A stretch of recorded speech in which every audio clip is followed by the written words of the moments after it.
All right. Hey, everyone. Welcome back to the Barbell Medicine Podcast. I am Dr. Jordan Feigenbaum. I have a special guest today, not the second most handsome doctor that I know, Dr. Baraki, but we have the Mike Tuchscherer. He is joining us live from Wichita Falls, Texas. That is not a joke. He's actually there. Okay, so just to give people a bit of background, if they're not familiar with you, we already introduced you. Your name's Mike Tuchscherer. You're living in Colorado now. You and your wife were both, you were previously military. Your wife's still military, because I know and now you guys are going to the Netherlands, I assume, for military related things. So what do you do? What's your job? How do you make money? Yeah. Like why do people care about any of this, right? Well, I'm a powerlifting coach. That's, I think, probably the best description that I've got right now. Back in 2008, I started a company called Reactive Training Systems. I was coaching a lot of people at the time. I was a high-level powerlifter myself, and kind of wanted a way to crystallize a lot of the things that I was learning. So I started writing more, and then that turned into online coaching. And 2008 timeframe is kind of in the beginning of the whole online coaching thing. So that really took off for me, and started coaching more and more people, competing at a higher and higher level myself. And yeah, it just kind of grew, and it became this thing that I'm, started doing full time, and then hiring assistant coaches. And now this year, so IPF Worlds is coming up. So the Powerlifting World Championship is coming up next month. We got 16 of our lifters who are going to the World Championship. Wow. Yeah, I'm super psyched about that. Like, I've counted that number a ridiculous number of times, because I feel like there's no way that's right, But yeah, man, it's really cool. Yeah, so that's actually impressive, and I think it is a thing. I didn't actually write this question down, but it does bear discussing. It's been said that you should seek out a coach who maybe isn't necessarily the best performer, isn't a high level athlete, because if you're a high level athlete or someone you only work with high level athletes, you don't actually have to be that good at your job, because you're selecting for high level genetics, high level performers. And so maybe you just don't have the best sense of, what works for a normal person. I mean, that's certainly been put out there. And I think at face value, there's maybe some logical merit to that. Just if you say it, it doesn't necessarily sound wrong to you. But then if you think about it, you posted something on Facebook, might have even been a year ago or more, where you basically said, is anyone suggesting that you would hire somebody who's bad at the sport that they're purporting to coach? because most good coaches had a decent, or at least modicum of proficiency with respect to performance in their own sport. So, you're taking 16 lifters to IPF Worlds. We have a handful of people going to IPF Worlds. And I think it's easy to sort of write that off if you aren't taking anybody maybe to IPF Worlds or similar level performance. But do you have any thoughts on sort of what's that on that? Yeah, I think there is a skill that is involved there. Like, if you gave me a novice lifter, I don't think I would. Like, I haven't developed the skill set that's required to coach a novice lifter the same way. But there's a lot of overlap, right? I think once you hit the intermediate level, I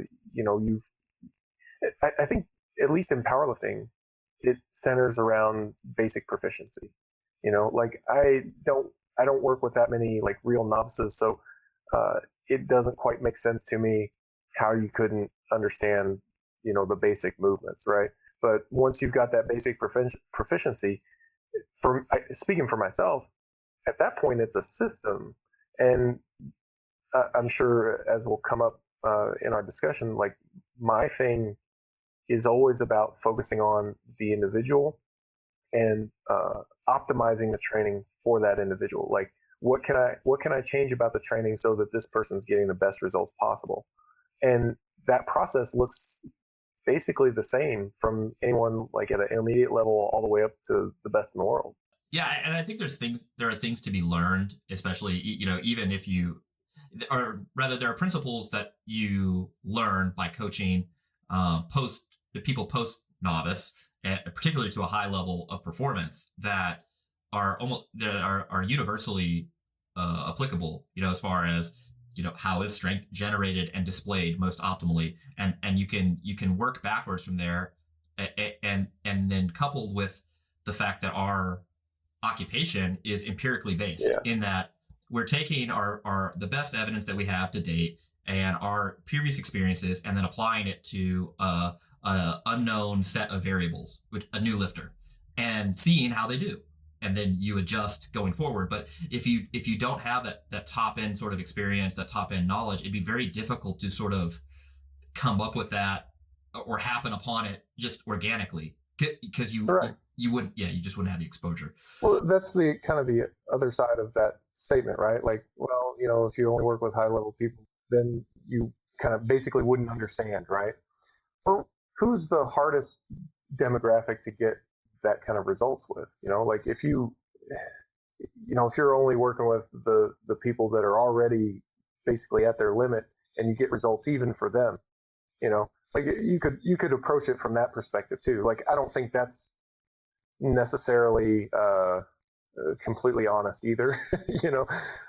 So like, I don't think either extreme is really the way to go there. Mike, a lot of people probably in today's social media driven world may not know of your current PRs or like your past history. I think the last time you lifted competitively at a very high level was like 2014, 2015. Take us through, like, what are your best numbers raw and then equipped, and just give us a brief history of your powerlifting career. Yeah, so I had a couple IPF world records for a while. Most recently, the IPF deadlift record at 120 kilos. It's then not. The sport moves fast sometimes. So from like 2008, 2014, even into 2015, I mean, you were the guy for the United States in the 120, 125 class. So, and you've won the IPF Worlds a couple of times. Yeah. Until Dennis came along and started crushing everybody. Man, the dude is incredible. Like, he's just just such a talented lifter, and it's been cool to kind of get to know him and help how I can with training. Like, we talked about this for a long time before we actually started working together on training stuff. And I was never really like, I never wanted to like push him to work with me, because like selfishly it's kind of like, what are you going to do with a guy like that? Like, he comes in and wins worlds by 100 pounds, and like, what do you do? There's so many ways to mess it up. And not like, you don't even know if it's possible to make it that much better. But finally we ended up, starting to work together, and that's gone well. And yeah, I mean, it's just he's an incredible lifter to watch, just because of stuff like that, just because it's like, well, geez, you're just so damn strong. Well, how much does it bother you that he squats barefoot in his garage, and it's like, oh, it's I think his last video is 925. He was like, I had to load an extra plate because I forgot. And I was like, did you forget to put shoes on too? Like, well, hats off to you for actually, giving him good programming, because he continues to get better, which is the freaky thing. I mean, I joke around with Baraki, my partner, all the time, that when I give him a little programming advice or whatever, it's actually to sabotage him, because I don't want, I need to preserve my own selfish wants here. Sure. Okay, so I know we mentioned this year you have 16 lifters going to the IPF Worlds. Do you have a count of how many different or how many people you've sent to IPF Worlds over your entire coaching career? I do, but I couldn't tell you what the number is off the top of my head. It's gotten to be more every year. And I'm only really counting the Classic Worlds, which started in 2012. But it was like 4 and then 6, and then, now this year we're up to 16. I can tell you that I think we're at 14 IPF world record holders, which is pretty cool too. And so, how long have you been coaching for? 'Cause I know when you went to school at the academy, and you were coaching people at that time. Yeah, I was kind of the de facto team coach, just because I ended up being like the most senior guy on the team in my second year, and so was coaching guys then, and learned a ton through those first few years, and then especially as time went on, more and more and more. And then in 2008, that's when actually somebody emailed me and was like, "Hey, will you coach me online?" And I was like, "That's a thing?" Like, yeah. Well, I guess prior to that, people were like mailing programs like in the mail. Really? Yeah. Well, that's what I was told, which I like. How do you do that? Like, but I mean, luckily for everyone, I mean, at the time, I don't know if people realize it. So I got into powerlifting right about the same time that you were actually coaching folks, but that was like my first exposure. But at the time, if you went it online, which was really blowing up at the time, the only things you could find was like Deep Squatter, like that website. Yeah, man. You could find some stuff on T Nation, which I think was just testosterone.com or something like that at the time, and then like random forums that were just people talking about lifting weights, and you're like, what do I do with all this? I mean, because it just wasn't organized, or it just wasn't as big as it is now. Now there's and further, the actual science at the time on training, particularly from the United States, was almost non-existent. So I mean, it's just such a night and day difference. Like I remember Deep Squatter, man. What a great website that was. Yeah. Like it was just fantastic. I spent hours on that site. And Dr. Squat's website, and he had a forum that was, and it was actually good. Like I really enjoyed that. But that and Powerlifting USA, I remember reading Powerlifting USA like every month. And Louis Simmons was one of the few people at the time that was like talking about training theory, which, I mean, we've really moved on from quite, almost completely in the raw IPF world. Oh man. But still, like that was like a lot of my early education actually came from a lot of those places.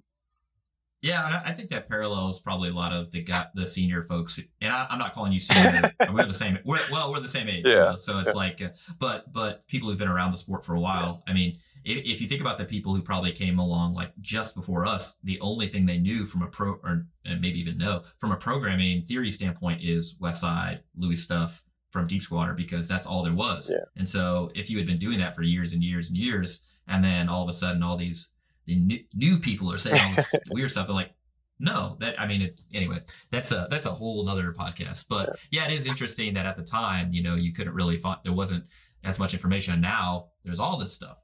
So the question that I have for you is, it's 2008, maybe into 2009. You're the senior coach. You're the most senior person at your college, coaching the powerlifting team, and now coaching folks remotely. When did you start using RPE? That would have been, prior to that, I would have started doing that in 2005, 2006. So where I got it from, and I never claimed to invent it, because it's not mine to invent. So 2005, 2006 timeframe, what books do you read on training? Well, you read Super Training, because that's the thing that everybody says that you ought to read, right? Like, this is the seminal work on all training things. Never mind that it's impenetrable and it's not applicable, and it's it leaves a lot to be desired. There's good information in it, but it also leaves a lot to be desired.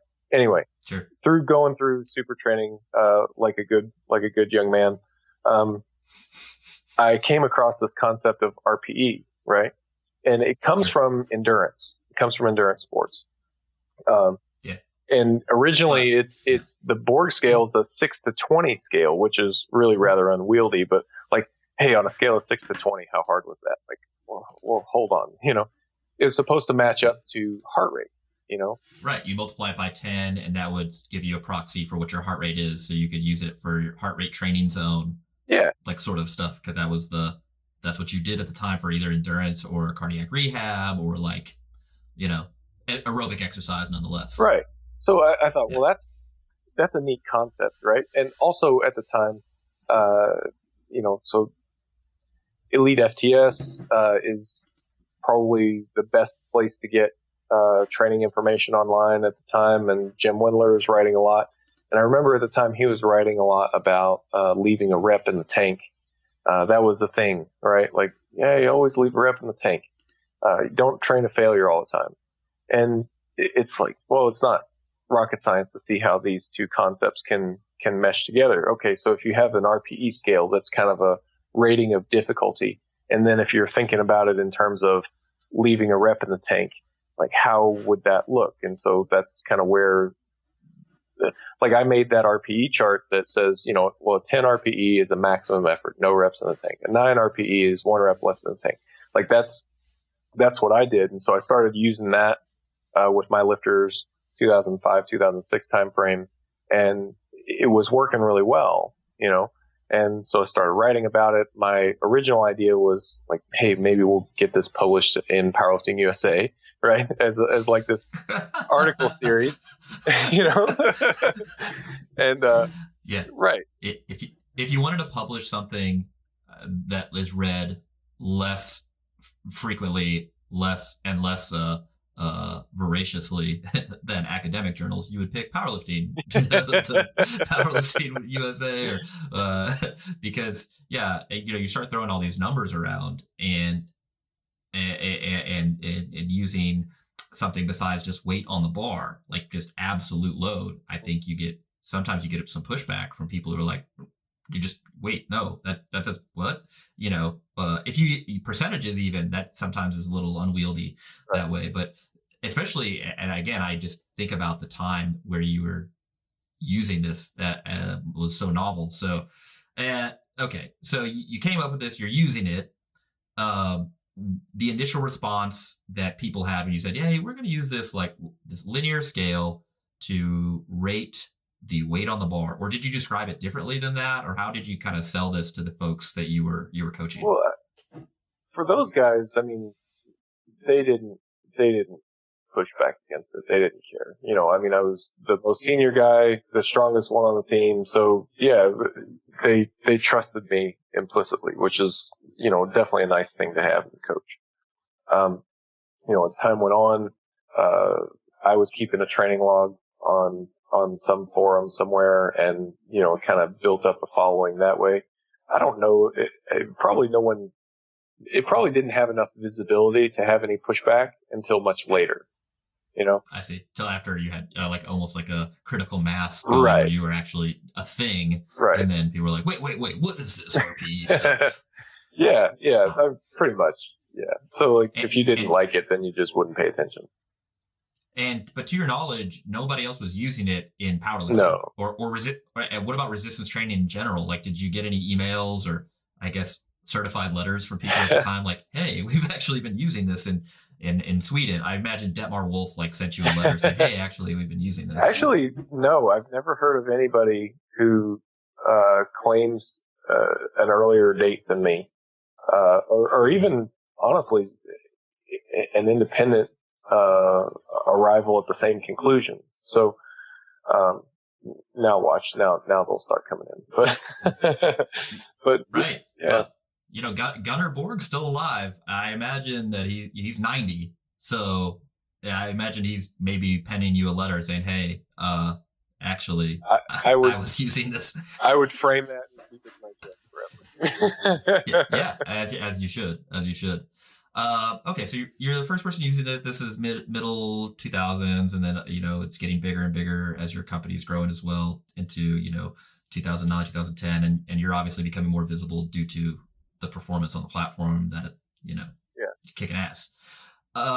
Do you have any feelings or thoughts or just general commentary about how the use of RPE has, at least in my estimation, has exploded? I mean, there are coaches, and I can use scare quotes, say coaches, that are using RPE all over the place, right or wrong. Do you have any thoughts on kind of the popularity? Are you pro other folks using RPE? Do you have any mixed feelings about it? I'm just curious. Yeah, I'm pretty much, I'd say I'm like 80 or 90% pro. So my thoughts on this are that, RPE is like a fundamental training metric. It's not a methodology. It's not a training system. It's a metric. It's like counting how much weight's on the bar or knowing how many reps you did. Like, it's just a measure of the difficulty of a working set. That's it. Right. Well, it's always there. Right. It never is not there. You just may not record it. Right. It's just how much attention are you going to pay to it? And are you going to base any training decisions off of it? And from there, there's so many different ways that you could base training decisions, So like, one way, really the first way that I did it and the way that I still teach it is kind of this, auto-regulated way of doing it, So I send you to the gym and ask you to do a triple at a 9 RPE. And then as you're working up, you're taking stock of your performance and you're adjusting the target weight up or down based on your performance that day. So on a good day, you go a little bit heavier. On a bad day, you go a little bit lighter, trying to hit that 3 reps at a 9 RPE. That's one way to do it. Another way to do it would be to just work up and hit a target weight and record whatever the RPE is, and then adjust the weight for the next week. It's kind of a halfway to that. So maybe it's good for people who aren't quite as certain about their RPE ratings, or they're more emotionally driven, or they're kind of get too caught up in the moment. There's a bunch of different reasons why you may want to go that route. So there's a bunch of different ways that you can use it. It's just a metric. Yeah. So you use it both or either. Well, yeah. I guess either or both descriptively. Mm-hmm. Like, hey, go work up to this RPE. So you're waiting for that description of the 3 reps at RPE 9 to occur before you say that's the correct stress that we're shooting for, or the correct target that we're shooting for on this workout, or just descriptively, like, do a triple at 500 pounds. We're basing that on previous training data, and then record the RPE and just try to, is the goal to always switch to the sort of prescriptive methodology there? Or are you kind of flexible in how you use it just based on the lifter themselves? Definitely flexible. Some people just don't like it, but then there are some. So if it's a tool, all tools have strengths and weaknesses. They're good at doing some things, but not others. So one weakness of RPE is that as the RPE gets lower, it's more difficult to use it accurately. So like if you more granular. Yeah, like if you hit a 10 RPE and you crack the filling finish in that rep, that's it. That's the limit. A 9 RPE is pretty obvious. As you get lower on the scale, it becomes harder to make a distinction. Well, was that a 6 or a 7? Things like that. Now, usually it doesn't matter that much. Like the consequences of being wrong at 6 versus 6.5 RPE are not that big. So what I'll do in cases like that is like, well, let's use a percentage. If we're a little bit off, then who cares? We can, so we're a little bit off. We were going to be a little bit off anyway, probably. So let's just put a weight on the bar and move on. Where the consequences are bigger, then you may want to reach for a different tool. Right. Yeah. And I think, a lot of, we've worked together now. Well, it's been some time. Yeah. Yeah. And I've seen multiple different iterations of using RPE to, again, ultimately the goal is to select or to generate the correct stress for the lifter within the context of the program.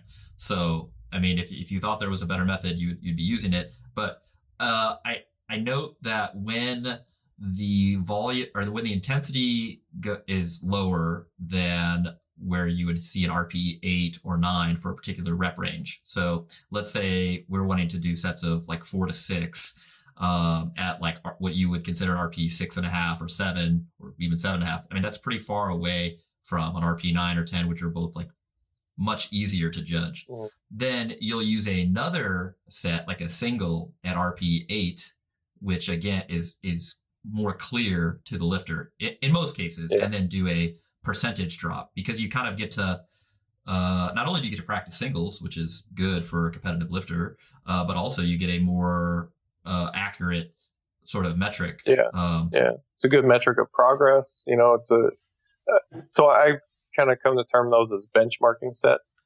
And for competitive lifters, I like to benchmark singles, but I'll definitely benchmark triples or fives depending on the situation. And you can do a variety of different things.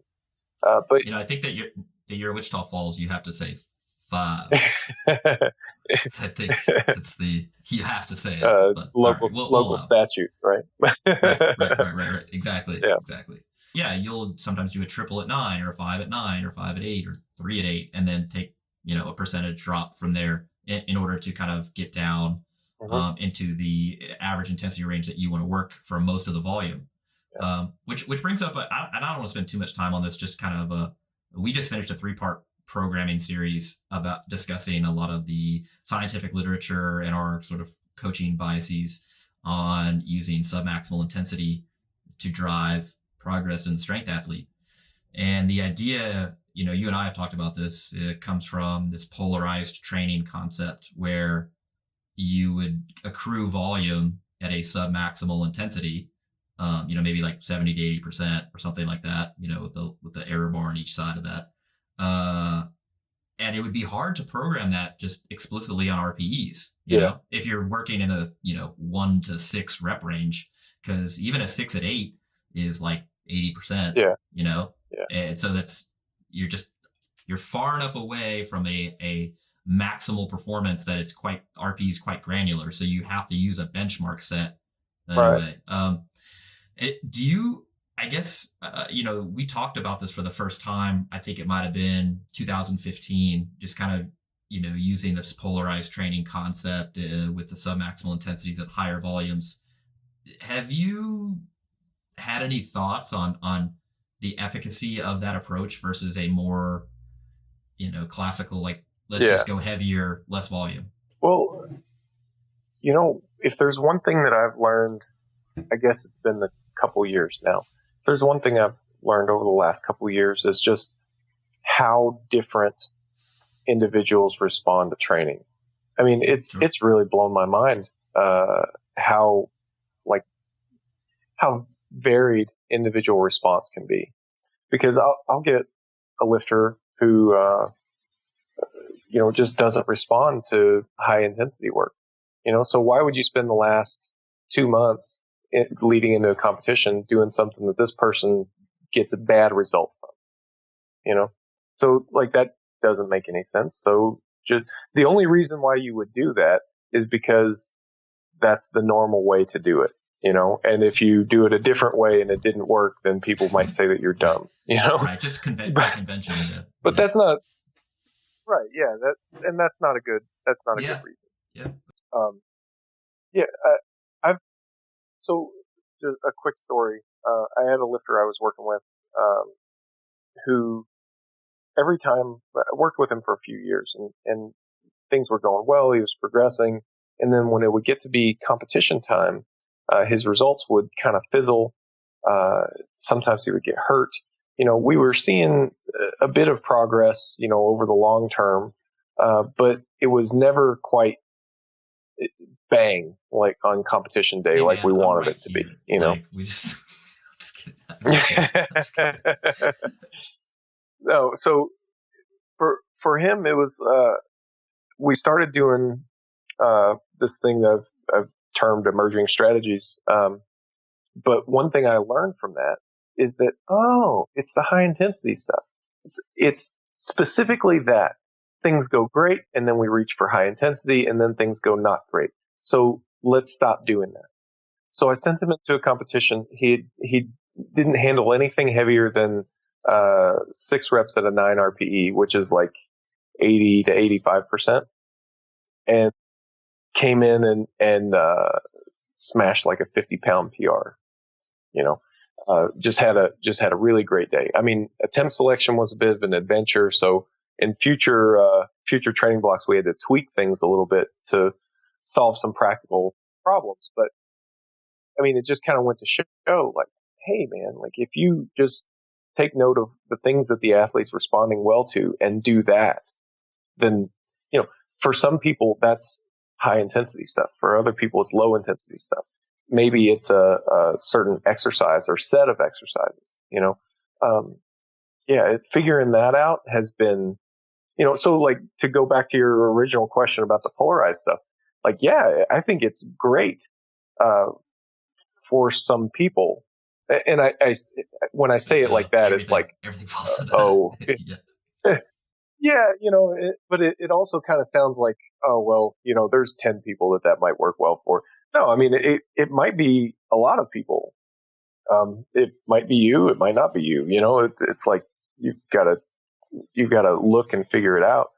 I think that's kind of where, exercise science and just everything that we know about average training responses comes in really handy, because that gives you a great starting point. It gives you a direction on what to try next and what stones to look under, Yeah. I mean, we harped on that quite a bit, the inter-individual differences in response to a given training stress, that it is not uniform, and that, there's a wide spectrum of responses that are going to be seen when you get a sample size that is actually representative of the population that you're discussing. I mean, so you'll have people who are hyper responders, and you'll have people that are, they look like duds. They're, what you would term non-responders or poor responders.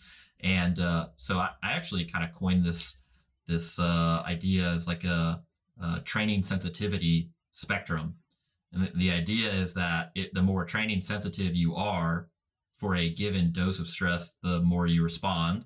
And then the more training resistant you are, the bigger dose you need to get that same response, or maybe even a smaller response. Although, the stress is not going to be the same. You're not going to keep applying just more of the same stress. The stress might actually change in the nature of how you're applying it. Intensity, volume, frequency, things of that nature. I wish I could remember more about the specific study, but Greg Knuckles talks about a study that he came across at one time, that they took the study participants and ran them through a range of different exercise protocols and tested their acute testosterone response to those protocols, and then had them do I'm obviously going to mess up a bunch of details on this, but had them do one experiment where they ran the protocol where they had the highest testosterone response, and another experiment where they did the protocol where they had the lowest testosterone response. And it seemed like doing the protocol where they had the highest testosterone response produced the best effect.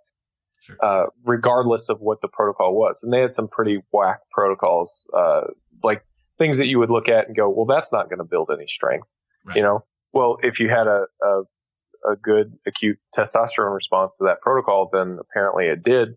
Whereas, if you had a poor response to something that was, more traditionally a strength building program, then it didn't do anything for you, Right. So, okay, so it's one study and it doesn't prove all that much, but it raises a lot of really interesting questions, and it highlights a concept of just how varied the response can be. Like, you could be a non-responder to one thing, but a great responder to something else. Yeah. Yeah. I think that, you see a study like that, and the simple conclusion is say, well, I just need to find the type of training that maximizes my testosterone response. Whereas the more nuanced sort of, well, I'm like a meme of myself now. The more nuanced take on it, is like, well, there is something unique about the response of individuals to a certain training stress that may be manifested by an increased testosterone response, despite the protocol being funky, So, or there may be something within the protocol itself that we're overlooking by just looking at the testosterone levels. The research, poring over the research has been enlightening. And I think the people who were rejecting just exercise science as a whole, and say, we're not looking at that because it's all bullshit. I think it's a fatal error, because you don't get to ask the right questions then. You don't get the right insights. And as you alluded to, the general sort of responses to training, or like the average responses to certain training variables, that stuff is super important for developing baseline. Like, okay, here's where here's a program or programming variables that I would expect to work well in just anybody. And then you base your empirical sort of programming off how a person responds. I mean, if you don't have that background, you're like, what are you starting from? Just conventional wisdom, really. Right. Yeah. Well, I mean, there's an intelligent case to be made for, just the limits of human knowledge, the limits of scientific knowledge. I got into a really interesting discussion with Jacob Sitkin about this on my podcast. And we kind of talked for a long time about, what's knowable, and then what's kind of beyond that. Now, there are some limits, but that doesn't negate the fact that, this is kind of the best picture that we've got. It's you're absolutely right. Like, to throw that whole thing out is to say, well, I guess we'll go back to colloquial wisdom, like, well, how do you get rid of a wart? Well, you rub a potato on it and bury it under a full moon. Like, okay. Willow bark for everything else, potatoes for anything that willow bark doesn't touch. That's right. That's Pliny the Elder. That's his roadmap for emergency medicine in the field. There you go. Yeah. So, the cool thing is, so you have guys like Eric Helms and Mike Zordos, two very, very smart folks actually doing research on powerlifting, strength training, and particularly how RPE, or reps in reserve, can be applied in certain periodization models, and a whole bunch of cool stuff. I mean, if you wanted more specific stuff, I don't know where you would go, because they're the ones doing it. Do they call you up and say, hey, man, Mike, we're going to use this RPE thing? Like, do you want to run over our study methods? Did they consult you first or no? Eric did, actually. We talked, gosh, that would have been 2010 or so. And I put on a seminar in Australia, and he came to it, and we were talking, and he was telling me that, he was going to do his PhD, and he was talking to me about what he wanted to do his PhD on. And I mean, heck, I thought it was really cool, and now, I mean, that's pretty far outside of my domain. So I could tell him, well, I wouldn't really use it that way or something like that. And I think that helped to make it applicable, but I mean, as far as actually doing the thing, that's obviously all them. But yeah, Eric Helms is a really cool dude, really fun to talk to. Really smart guy, and Mike Zordos has been a friend of mine for a long time now too. Both of those guys are really sharp dudes. They get it. Like, they're not just, some lab coats or something like that. Like, they compete and they coach too. Yep. So it's not like they're super removed and they just don't get it or something like that. Like, there are concessions that have to be made in order to make research, Sure. But, for the most part, they're striking a balance, and I think they're doing a good job of doing a thing, but making it applicable to coaches and lifters as possible. They're definitely making the effort. Yeah. It's been very informative just reading their stuff, and how reliable people's self-rated RPEs or reps in reserve are in different settings or different levels of training. And I think, and even in different populations that aren't competitive lifters. I mean, there's stuff on older, community dwelling adults being able to use reps in reserve, fairly fairly well, particularly when looking at the effects the Well, outcomes that they're having. that's a common complaint, whenever we get into debates on whether or not it's worth keeping track of or not. Oh yeah, let's do it. Let's go there.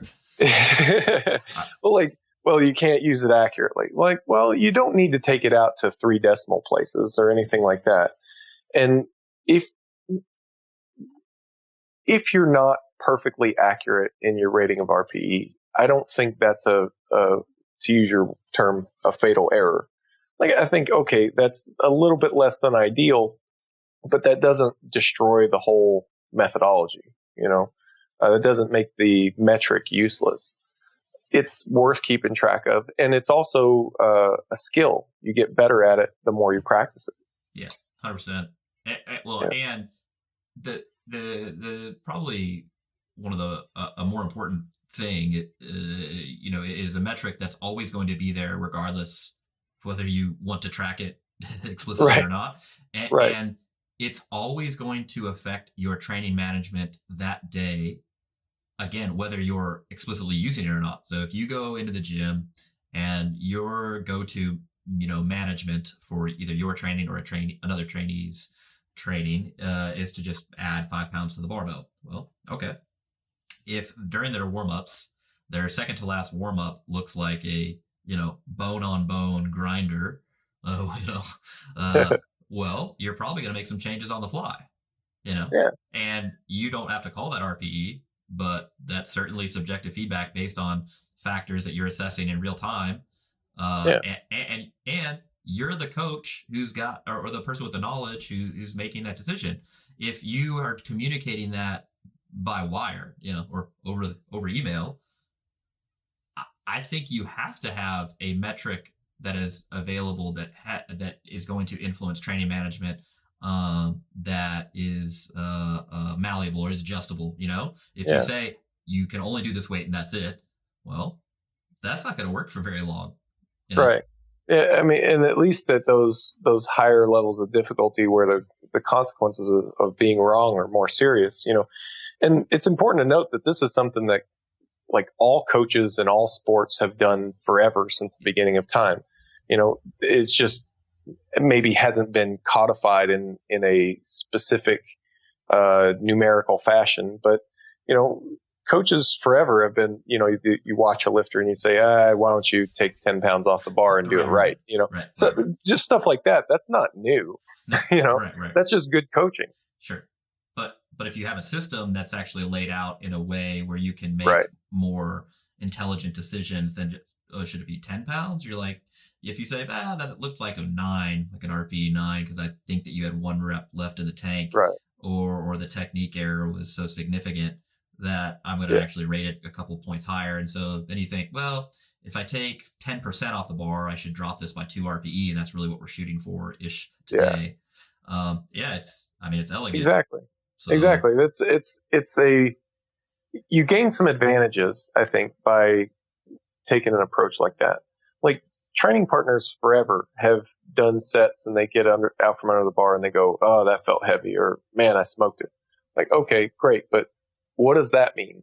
If you tell me that felt heavy, I don't really know what you mean by that. But if you tell me that was a 9 RPE, then I have a fairly good idea of what that means. So it gives us a language for more precise communication. Sure. Even more, I would argue, than absolute weight, absolute intensity, because if you said it was 500, you're like, okay. That tells you nothing, right? I'd also like to point out that there is a website called that'snotheavy.com, but to my knowledge, there is no website called thatisheavy.com. So that's there's another thing there. A little opportunity out there for somebody. Yeah, just saying. So what are all the factors that you use with both your own training and then your clients' training to rate RPE? People always, they get in, intense internet battles about, well, that shouldn't affect your RPE, or that doesn't, that's not classically how we use RPE. What does the master use? I imagine you're like Master Splinter now, you just. Old and crippled. Well, again, we're the same age, so it's like, if you're old, then I guess that's both of us. Oh, man. No, I know, right? But I don't know whether to be happy or sad that you asked this question, because on one hand, like, I like talking about stuff and new stuff, but on the other hand, I worry, So, like, there's the classic RPE chart, and that's my go-to, 90% of the time. But like we mentioned before, using benchmark singles, I gauge those a little bit differently. The way I think of it, like, to reps and reserve, like, that type of scale doesn't make as much sense in my head. Now, if it makes sense in your head, then by all means continue to do that. But a different sort of descriptive label that I've put on the numbers for that is, based on how it would be in a powerlifting competition. So if you did a rep, a single, and it moved how you would expect an opener to move, then I would call that a 7.5 RPE. If I look at it and I go, well, that was a little bit too heavy to be an opener, then that's probably an 8 RPE, and so on from there. So I've kind of got a scale like that I use for singles. It gets a little bit fuzzy if you're going to really high reps, probably 15 or 20 reps. Like, if you're doing a 20 rep set, the granularity of having 1 rep in the tank versus 2 or 3 it's a lot harder to nail that stuff down. So it gets a little bit fuzzier, kind of out there on those peripheries, I would say. For me, in my own training, I use velocity. So I have an open barbell that I take to the gym with me, and so I have velocity measurement. So I start with the subjective RPE of whatever that was, and then I may tweak it a little bit based on velocity or video feedback or something like that. So those are just extra data points that you may modify, but the initial assessment is, more or less, what did that feel like compared, and depending on if it's a single, well, that you have a powerlifting specific sort of scale there. And if it's reps, then there's a more reps and reserve-esque kind of rating there. And then you look at video, and you may have bar speed, which is interesting. I won't spend too long cutting you off, I promise. No. Well, you have your own. I mean, you have table like charts for the lifts that you do with a bunch of historical data that is effectively correlated to RPE. So you know that if you're doing a set of 4 at 9 on deadlift, that the bar velocity is going to be 0.24 meters per second or some number, right? And so then when you see that on the digital readout, you're like, okay, that confirms that that felt like a 4 at 9. Or if you actually in your brain said, oh, that's 7, I got it today, I'm killing it, and then you see the velocity, you're like, well, maybe it was an 8. Maybe it was right. Right. Yeah, it more often than not agrees with your subjective rating, assuming that everything's calibrated correctly. But it's a good way to kind of have that link to past performances. I don't think velocity is everything when it comes to RPE rating. I think velocity is maybe like 80% of your RPE. Like, there's other little factors that kind of play into it, technical things, oxygen, stuff like that. Right. Important things. Lifters too. I mean, you guys got like Russ Orhe, for instance, the 83 kilo phenom will move his third attempt squat like what I would rate an RPE 7. I'm like, oh, dude, this guy's got 30 kilos left in the tank, or something like that. But then you see him go up for like a fourth, if he, for a record attempt or something, and it's 2.5 kilos more, and it just staples him. And you're like, yeah, well, he's different than I am on many levels. There's gosh, why am I blanking on this guy's name right now? That's gonna be embarrassing. One of your lifters? But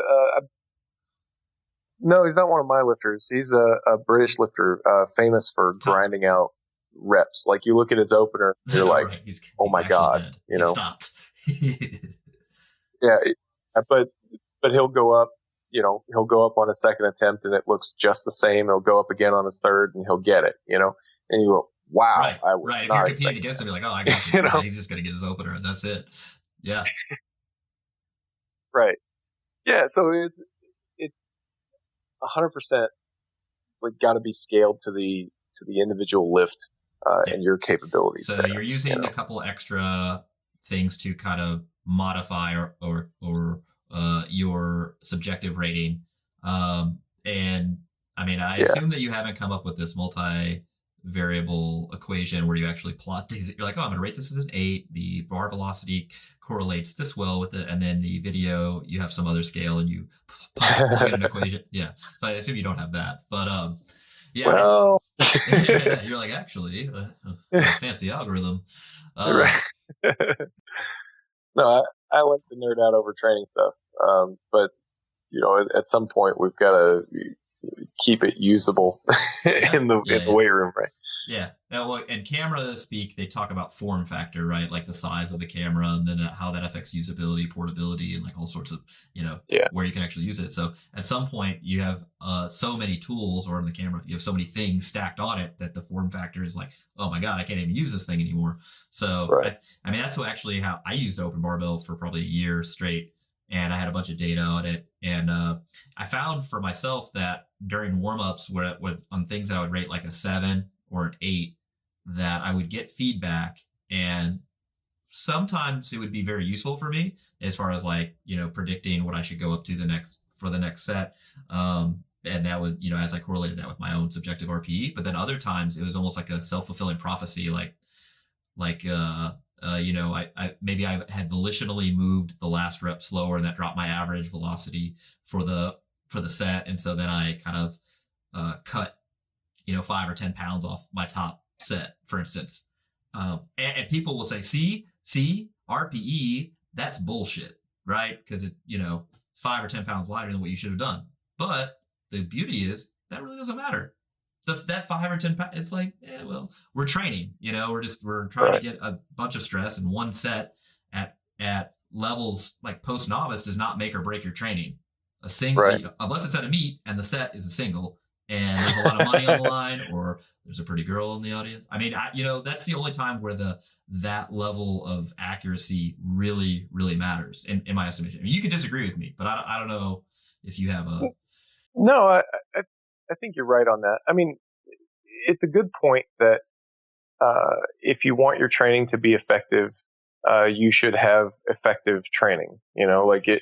If you want to get stronger, then that should somehow manifest in your training. Like if you're continually using lighter and lighter weights in training, that's probably not a good thing. That's the linear regression program. Right. That's my new book. It's called Ending Strength. And you just take 5 pounds off every week until you die. That's just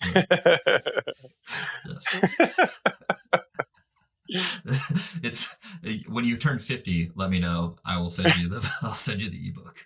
Right. Yeah. You can project out how long you've got left. Right. Based on your 1RM, estimated 1RM at 50. There you go. Yeah. Well, but yeah, so one session, it's like you said, that's going to happen anyway. So if let's say that we're working at 5 rep max weights, right? Yeah. And you go in there and you're warming up and you're like, hey, this isn't going to happen today, so I'm going to take 10 pounds off the bar. And you do that set, and it's still like this bone grinding, set. Definitely a 5 rep max set. It's 10 pounds lighter than you thought it was going to be, but it's still a 10 rep max. What would have happened if you had that extra 10 pounds on there? Well, you would have missed. Yeah. You would have died. You'd be dead. Right. Actually, you're dead. Yeah. So that's not the training program. Like that's not what you're trying to accomplish either. So like your strength capacity is down that day, whether you care to admit it or not. Like that's just the way it is. Yeah. Objectively. Yeah. So obviously an effective training program is going to have few of those days, and you want as few of those days as possible. But when they happen, they definitely happen, and you can either acknowledge them or not. Yeah. Yeah, I think, in that case, even when you take 10 pounds off and even it's still, you kind of overshoot, a point to be made is that's a better situation than failing the Yeah. second rep. Yeah. From literally every factor that's going to go into generating a productive adaptation later on down the line, psychologically, physiologically. Follow me on this for a second. And I know that we can kind of pick this example apart and really get bogged down in the weeds if we wanted to, but, let's not. Right. Okay. I mean, I'm happy to go there if you or anybody else wants to, but one concept that I use when I'm developing training is stress index. It's an attempt to quantify the recovery cost of a workout, or whatever it is, Now, training stress comes primarily from two places. It comes from the volume of work that you're doing and the psychological arousal that goes into the set. I think those it's not only those two places, but I think that's the two primary places. Like the training volume that you do contributes to actual breakdown of tissue, things that need to be repaired. There's a recovery cost to that. Sure. I think the psychological arousal that you bring into a set is what contributes to that mental fatigue, the mental recovery that needs to happen post training, right? Sure. One way that you can approximate the psychological arousal, I think, is through an RPE assessment. If you're going to do a set and that the set is just going to take, it's going to take some years off your life, man. Like this is going to be a hard set. You can't help but get a little bit nervous, get a little bit anxious about it. You get a little more psyched up without even trying. Sure. It's a natural reaction based on your nervous system. Sure. Yeah. Human stress response, right? Now, on the other end of that, if you're doing a warm-up set, say you're doing some speed work and you're like really trying to go nuts over the speed work, like in the back of your mind, that like, well, look, this is 50%. Like, isn't really not that big a deal. Like, right. You can't trick yourself. Without going to some pretty absurd lengths, you're not going to trick yourself. So I think that you can use RPE to kind of approximate that.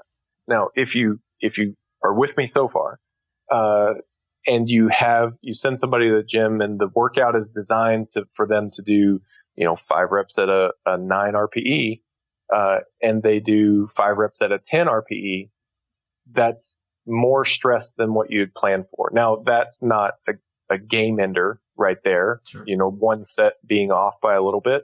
But, if you're chronically working at levels that the program was not designed for, that's going to cause a problem. Sure. Take something like a Shako program that almost all of the sets that are in this program are designed to be done at a very low RPE. And you said, well, screw that. That's too easy. I'm going to really crank it up and every set's going to be a 3RM. Well, of course you're going to die, like that's actually, Dad, these ones go to 11. You're actually going to die. Yeah. Right. Yes. But yeah, so you want to get it right. I think a well-designed program accounts for these things. Whether it accounts for it by name or not is unimportant. It accounts for and properly prescribes stress for the lifter. And sure. I think that's kind of how, if you wanted to calculate it, that's how you would calculate it. Yeah, you would come up with an equation that took into that gave you an output for the psychological index, which would be an RPE, and then perhaps relative intensity, and maybe an additional, maybe some other factor where a lifter could rate, how hyped they had to get, which would be. Well, honestly, so really venturing off into nerd territory here, we're going. Yeah, I think this is fun, right? So, like I mentioned stress index, that's what I did is I've got a coefficient for each RPE level and you just sum the coefficients for each set. It's kind of a way of counting how many hard sets you did. It's something like that. Yeah. Okay. Yeah. That's reasonable. You were trying to use fatigue like this fatigue percents. yeah, Right. which is, I mean, yeah, I think we've all been trying to do the same thing since realizing that like the application of the correct amount of stress over time is what we're trying to do. So, and then that stress has multiple inputs into it, and it's not just taking weight off the bar, putting weight on the bar, or, less reps. There's multiple things, and you have to have something that's not just volume or tonnage. There's other things. I don't know if you're familiar with Robert Frederick, but he's got a concept that he's written about called exertion load. And it's very similar. It actually maps rather nicely to the stress index concept. But his concept is like take something like a 10 RM. The first rep that you do is not as stressful as the last rep that you do. So he's got an equation that he developed that accounts for, how difficult is the set essentially. So something like RPE, although I think he's using velocity, he's accounting for the intensity. So the weight on the bar, so deadlifts would produce a higher stress than, overhead press.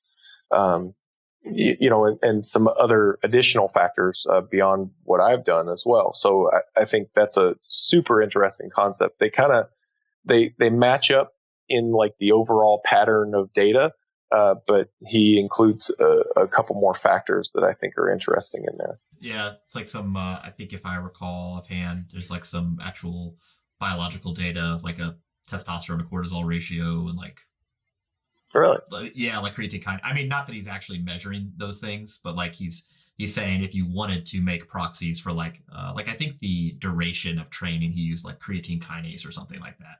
Or like that's interesting. Yeah, but he's not like using that in it. Yeah. But yeah. In his case, this will be the last thing I say in Nerdland for a minute, but like he even can break it down into central and peripheral stress. Or it's not exactly that. It's something like that. When we look at the numbers, we go, that's kind of what we mean by central fatigue, and that's kind of what we mean by peripheral fatigue. Yeah. That explains why people like doing sets of 8 for hypertrophy work. That explains, that type of thing. And I don't know, man, that's really interesting to me. Yeah, no, it's, I think explaining, the response, the overall, that a given workout would have on, cumulative stress in general. I mean, if we can nail that down, woo, we're off the races. I mean, right. Yeah, it's interesting, just talking about this stuff, especially the stress index, because I think that actually also maps well. I mean, we talk a lot about pain, not because we're actively like putting people in pain, but just discussing like how it is more than just this mechanical thing. Like, oh, you have a bulging disc or a torn meniscus, therefore you have back pain or knee pain. Rather, what are your expectations for a given movement and, what it's going to do to you? Like, if you think that it's going to cause you pain, if you are psychologically, manifesting this arousal because this is going to hurt, it's a stress response, then it's going to hurt. And if it would previously be a little bit of pain is now a lot of bit of pain. So I think that's interesting, kind of just using that more of a psychological input there to sort of describe this stress index from a given workout or series of workouts. That's pretty cool, Mike. But it's not just adding 5 pounds. So I think that it's probably just bullshit, right? It's probably, if you were going to use the colloquial term. Yeah. Right. Well, again, you are that's it's a statute of where you're at right now. I would agree with you. I'm not going to challenge you on RPE is bad, because I obviously like it. I use it in my training. I use it in my clients' training. A question that I want to know: is there anybody that you wouldn't use RPE for? All right. Who wouldn't you use? Who is like, what, RPE, not for you? I'm gonna put my buddy on blast here, I guess. But so back in my academy days, I had this training partner, a friend of mine. His name was Dane Kelly, and RPE is not going to be good for that guy, because he loved psyching up and just kind of going nuts for training, like that was part of who he was, Sure. and I can't remember if I tried to use it with him or not, but like thinking back on like how he approached training from a mental standpoint, I don't think that would fit very well with his style now, right? Sure. So like if I had somebody come to me like that now and, he really liked to psych up and go crazy for training, like, well, I would try to give them a training prescription that works with their personality. RPE requires you to switch between the athlete focused on execution and somewhat of a coach who's like critically analyzing performance. Yeah. If you're not good at making that switch, then maybe I shouldn't ask you to, because I don't think it's essential. Like I think RPE is a good tool to use. Mm-hmm. I think it's effective for regulating training and things like that. But if you're really bad at using a hammer, and like every time I gave you a hammer, you're holding it backwards, maybe I just shouldn't ask you to use the hammer, Yeah. Yeah. I mean, I think an interesting not counter, but at some point, every lifter who's going to be in this game for a long period of time needs to develop a certain skill set of of managing their training. And I think that at this time it would be very difficult for me to come up with another metric that helps them develop that sort of, as you put it, like, their sort of coaching hat, like, oh, well, how was that? And, what should I do about it? Does everyone, do you need to do that? That's a fair point too, right? Like, it's very possible that I'm kind of wrong or maybe going off half-cocked about that specific scenario, because, I mean, it does go back to the thing that we've been saying, that it's a fundamental metric. And I have had a number of lifters who have started out, like my buddy Dane, who are going nuts, but then over time you're like, hey, look, I need you to rein it in a little bit. I need you to adopt a bit of a different attitude.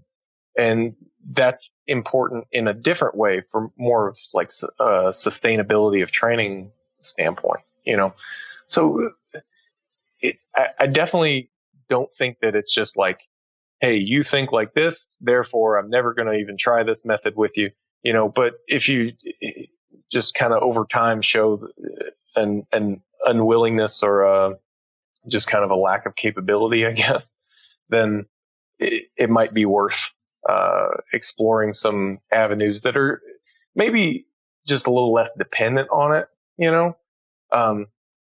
like, look, if the guy's going to push to a 10 RPE all the time anyway, then give him 10 RPEs, let him push to it, and account for that in different ways. Understand that, like, at least that way,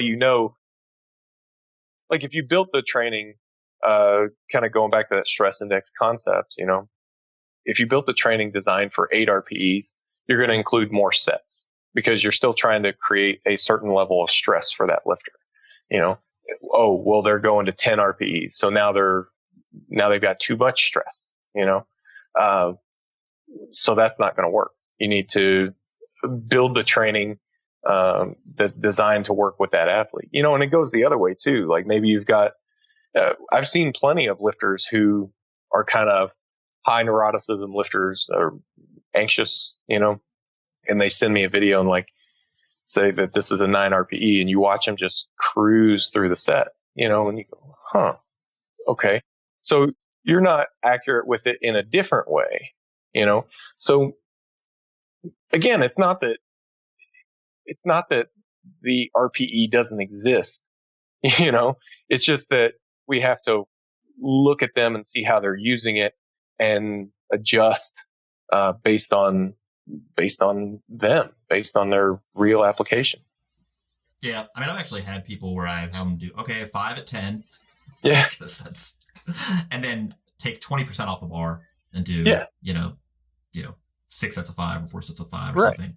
I the people who I don't use RPE for are, very, very new.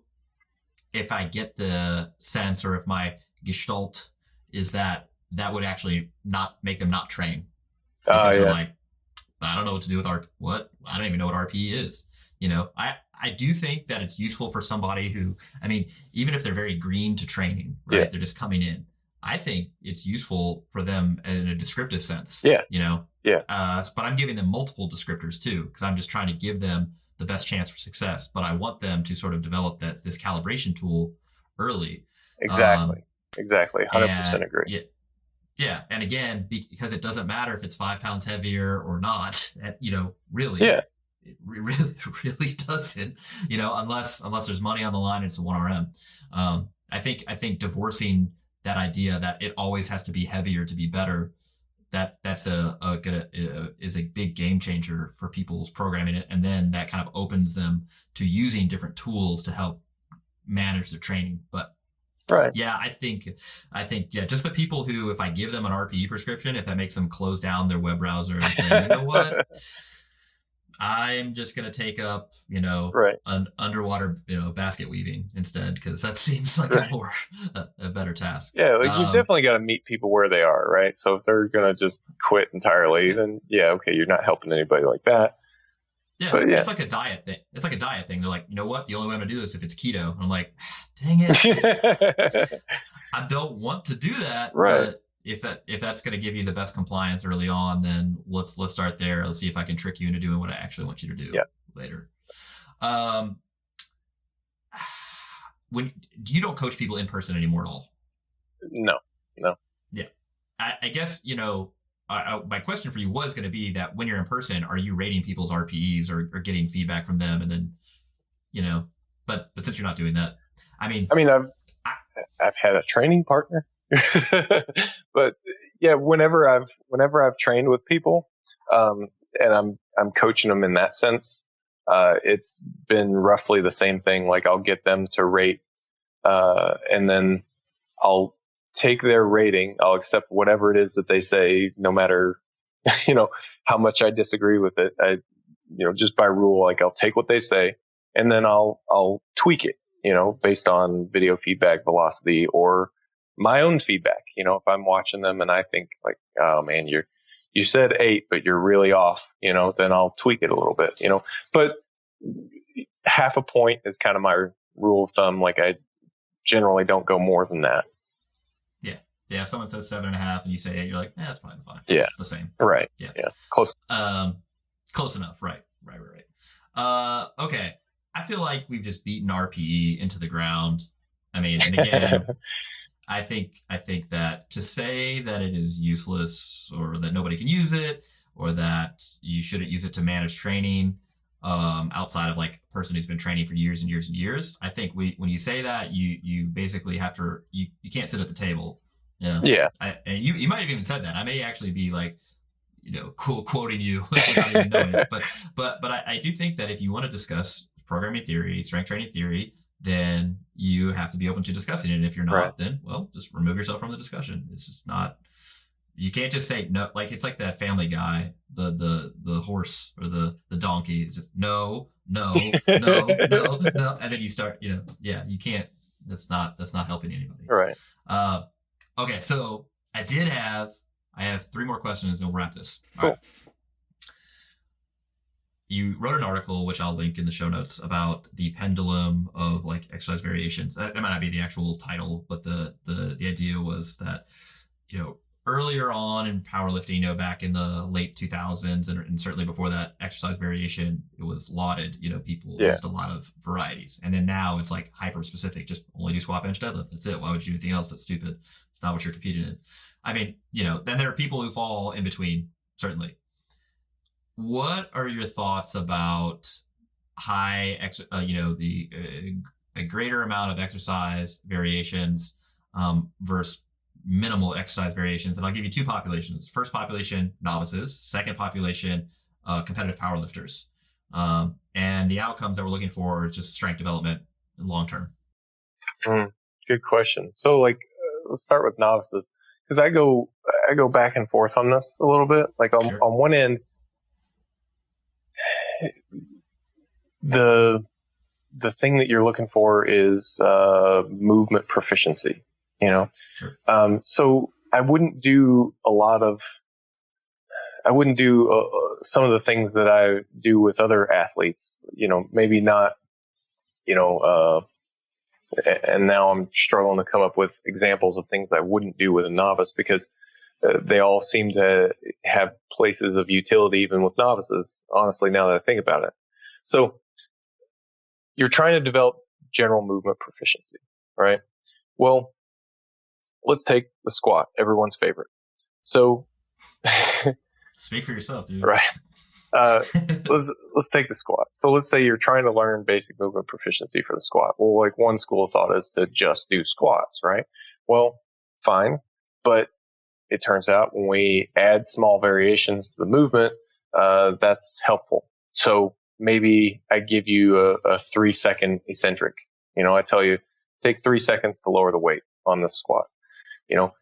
That additional time gives you a chance to feel what that position is like. You gain a little bit more familiarity with it. Same with pauses, and really to that extent, it goes beyond that. Like I could put chains on the bar, and that small variation helps you to feel what the movement is like, and you may even want to include other things that train those muscles that aren't even squats, like say lunges, doing things like that. While it doesn't improve your movement proficiency squatting, like it's going to build those muscles, and that's going to be useful at some point. It's not like squatting is like learning quantum physics and, it's just going to take a lifetime to master, like you're going to get there, Sure. So when you do get there, having a little bit more muscle might be useful. So let's not go out on any limbs here, So, Sure. So in that sense, like even with a novice, I guess it depends on like how much of a rush are we in, if we've got the time and I think the lifter can be compliant with that kind of a program, then yeah, I mean, why not? Now if you've got a lifter who perceives those types of variations as stresses, then that's not good. Then maybe you go a different direction. Maybe you have less variation and more consistent practice because that meshes better with their psychology, You're basically making a concession for their psychological biases, not necessarily the optimal training if you had a blank slate of carbon matter assembled as a human. I mean, I don't know that you can even separate them. Well, yeah, not on some level, no, because that is affecting the net stress that you're applying to the person. Well, because so come back to Nerdland with me. Okay. All right, let's do it. So there's a personality assessment called the Temperament and Character Inventory, and it's not the Big Five. It's a different one. Right. But it does map to the Big Five anyway. Read the Wikipedia. Got it. So the TCI has also mapped to resting levels and sensitivities of certain neurotransmitters, dopamine, serotonin, norepinephrine. There's stuff like that in mood disorder. Yeah. That jives, sure. So like we talk about this, like, oh, so and so is, neurotic and they're more anxious and stuff like that. So I'm going to make a concession to their psychology. Well, there's also physiology here, Well, sure. Yeah. And yeah, you can't separate the two. No, that makes sense. Yeah. So that's kind of where I come back to with it. And I don't know how inextricably that is linked, I just don't know the answer to that yet. I think though, I guess, outside of a person's nature, the environment by which they're coming to you or coming to any strength coach has an influence on their expectations, and then sort of how that ends up manifesting, which it obviously influences their neurophysiology. So I guess, what I'm hearing you say when you're describing the novice trainee, when you're trying to attain movement proficiency and other things that improve long-term outcomes, which are muscular hypertrophy, the neuromuscular sort of proficiency is what we're discussing. We talk about, movement quality there for the big lifts. I think you and I are in agreement. I would prefer, all other things being equal, to use a greater base of movement variety, which also comports with the rest of athletic sort of coaching theory. There's that too, yeah. You wouldn't want to hyper specialize early on. You would like to develop multiple similar movement patterns that are contributory and complementary and have this large base of sort of physical development by which you could draw from for a long career. Now, you said it eloquently as well, that if you're in a rush, maybe we do just stick to the regular exercises. And I think a program like Starting Strength, for instance, is hyper specialized. It's not bad. And I think you're getting a rapid return on training investment, which has its own other set of positives. Yeah. It's relatively easy to follow, although people seem to mess it up regardless. I'm sure.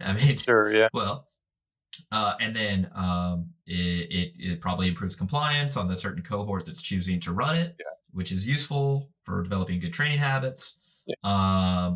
But is it the best program for training development? I think that's a pretty bold claim, And what are we talking about? Like 1RMs? And when? If we're talking about 1RMs a year later, I don't know if you could make that claim. I think there are more things going into that sort of discussion than just, you got to do squat, bench, deadlift, press. That's it. I mean, you would say if the test doesn't involve a press, why are you pressing?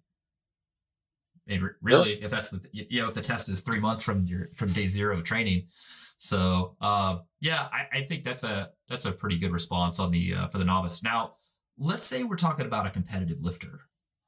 All right. And we'll give you more context. They do not have a meet coming up in the next 6 weeks. So their strength development is the ideal goal here. Mm-hmm. I mean, is your answer the same as far as training variety goes, based on their, psychology and their expectations on training and what it should look like and how that would positively or negatively affect outcomes? We get to do some more cool stuff though. I think at that point, like there's going to be a bit more of a rich training history that we can draw from, I hope. Right. I mean, man, if people can mess up simple programs, you'd be amazed at what happens to training log, for any program. But, so hopefully there's a bit more information that we can draw from. But I like including a lot of variety, so if I see a certain movement breakdown in squat, then I like to try to prescribe an exercise that rewards them for doing it the right way and punishes them for doing it the wrong way. I think that's a really useful way to teach them how to do it the right way. Of course, there's, standard coaching cueing and things like that. Like, well, you've got to, move your body like this and position yourself like that. That's great. But how much better would it be if I felt it immediately when I did it right? And that was a good, positive feeling that self-reinforces, Yeah, 100%. Yeah. So I like doing stuff like that, and I mean, there's a legitimate debate, I think, that could be had on, whether doing assistance work like that, makes you stronger in the competitive lifts, outside of, improved mechanics, like improvements in your technique, I think it does. I really think it does. But I can't prove it. I can't really prove it in any way yet. Oh, you don't have a double-blind RCT just lined up, just waiting in the wings you want to drop on people? I would love to do, like, we do Project Momentum periodically and stuff like that, and I would love to do something to try to add some evidence to this one way or the other. But I can't quite figure out how you would do it with a meaningful sample size. So take like the squat, you couldn't just have one group just do squats and the other group do squats and pin squats, because pin squats are not going to be the right movement for all of them. We know enough about individual differences that, like, really, it goes back to specificity and transference, right? The reason that I think people kind of have fallen in love with specificity, and we're seeing that pendulum swing back toward the center a little bit. I think one of the reasons is because it is true for most people most of the time that gets you the best transference. But there's some specific cases where I've seen people's training logs over a long enough period of time to be able to say, well, look, in this specific case, it seems like this lifter is really responding well to high bar or whatever. You know, I know I used the H word. And you can't do that where you're at, my friend. You can't say that where you're at. But yeah, so whatever the case might be, right? Like whatever movement they respond well to, they seem to be responding well to it. So let's keep doing that, you know? Yeah. I think from like a mechanistic way, I mean, so we know that the two inputs towards strength display, for strength display are movement proficiency or neuromuscular efficiency and hypertrophy. So within that realm, you know that signal attenuation accrues as you continue to be exposed to the same things over time. This is whether that's an adaptive process or whether that's due to RPE or, you know, the repeated bout effect, or whether that's due to something else that's going on. Like we know that happens. The time course is dependent on the individual and their training history and a bunch of other factors. So yes, it's super messy. However, let's just accept the fact that over time, if you do the same thing over and over and over again, the signal to get bigger muscles for one side of this equation wanes. You could make an argument that novel exercises that are still fairly similar to the thing that you're trying to test later on would generate a larger hypertrophy response, especially if the volume is appropriate. But there's a bunch of inter-individual variability amongst everything I just said there, and so it is less clear. I tried testing, you know, I do, and I continue. It makes me feel scientific when I do this. So I'll try to match up a bunch of people based on their training age, like where I feel they're at and kind of how well I think they respond to training just as in a general sense. And I'll like split them with, you know, certain variations and certain amount of variations, like depending on how many slots they have. And I'll just try to see if I can get a sense of like, does more variation help? And the only thing that I found, the two things I found to correlate well end up being like total volume is like, it's pretty strong correlation there. And then the amount of exposures they've had to the lift pattern. So if I am jamming somebody's like squat exposure up, they were previously squatting twice per week, and now it's 4 times a week with more variations, but the volume is overall the same. It seems like the increased amount of exposure to the lift helps them realize their peak form a little sooner than the folks who are squatting with less exposures. But it's not a strong enough correlate for me to be like routinely putting it in there, because I've seen people crash and burn on it too. And I'm like, oh, well, damn it. Just when I think that I'm getting to something, you know, you just get a wider swath of the population and you find out that you're wrong horribly. So. Yeah.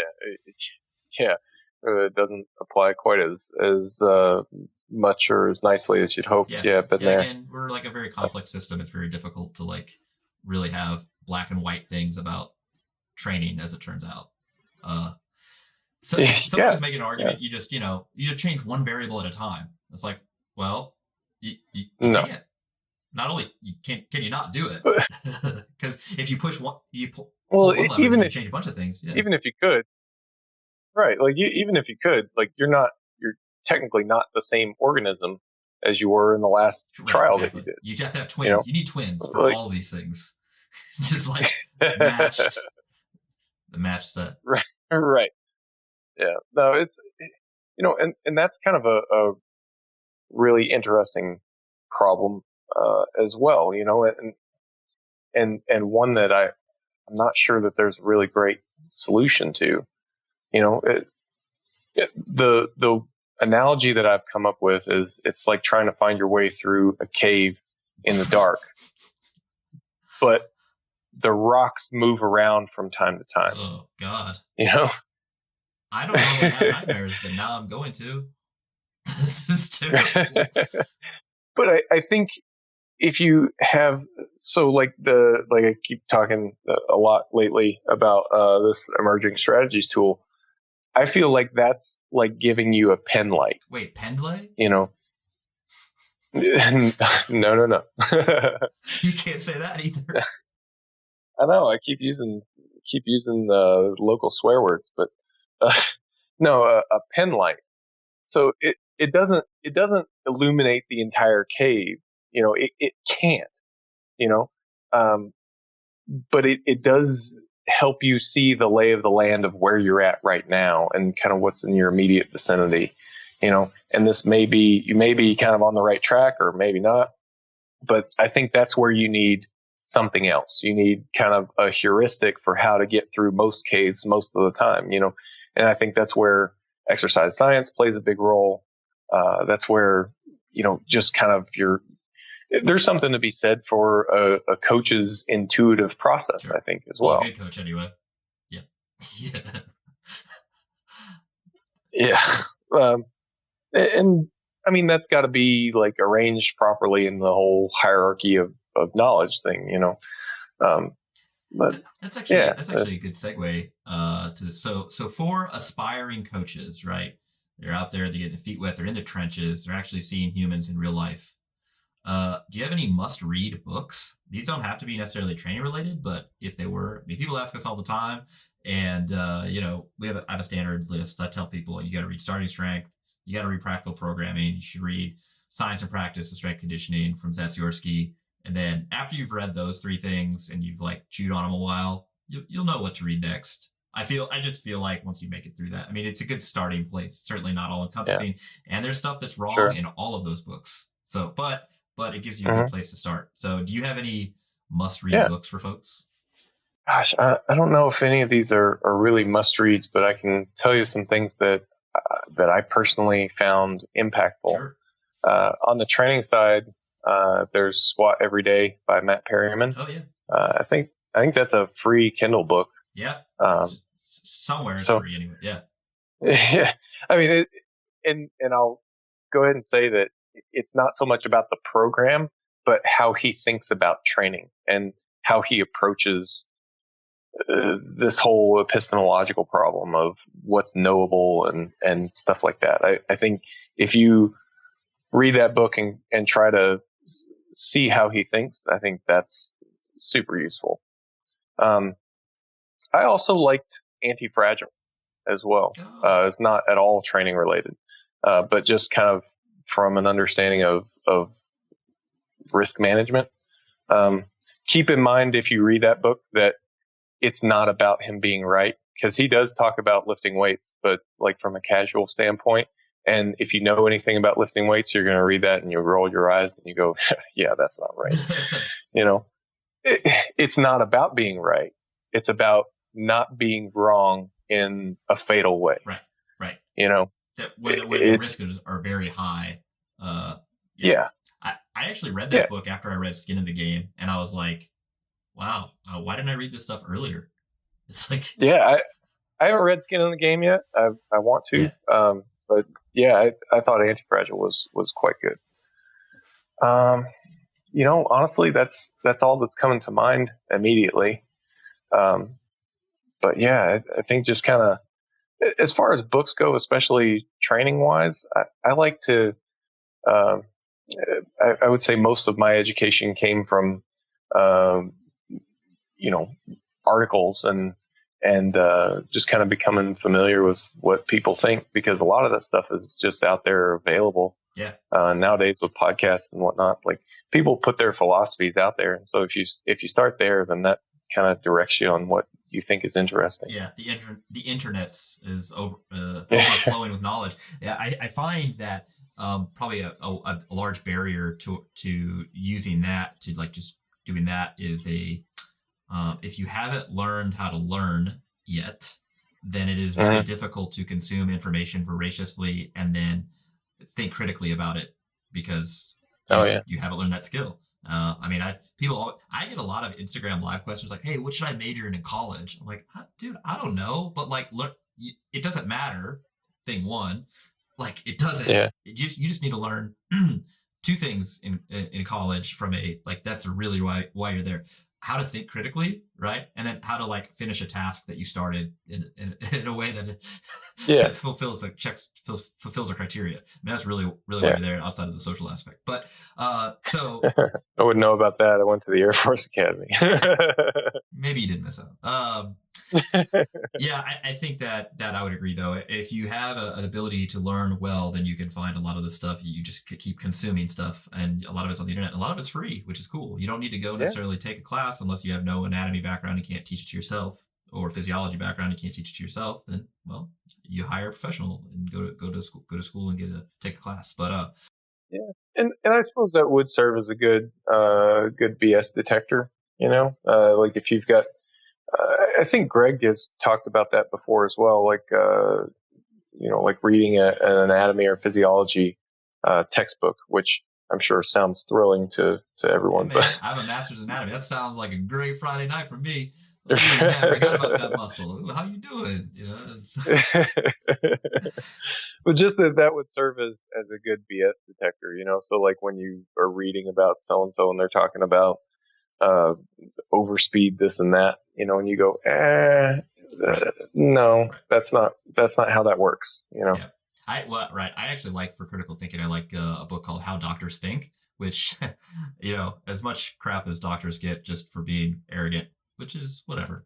That's probably true on some level. That book is actually super interesting about how to make, it's very similar to Anti-Fragile as sort of like a general sort of, you have decisions to make, and if you make one decision, you might have a huge fatal error that's really important, right?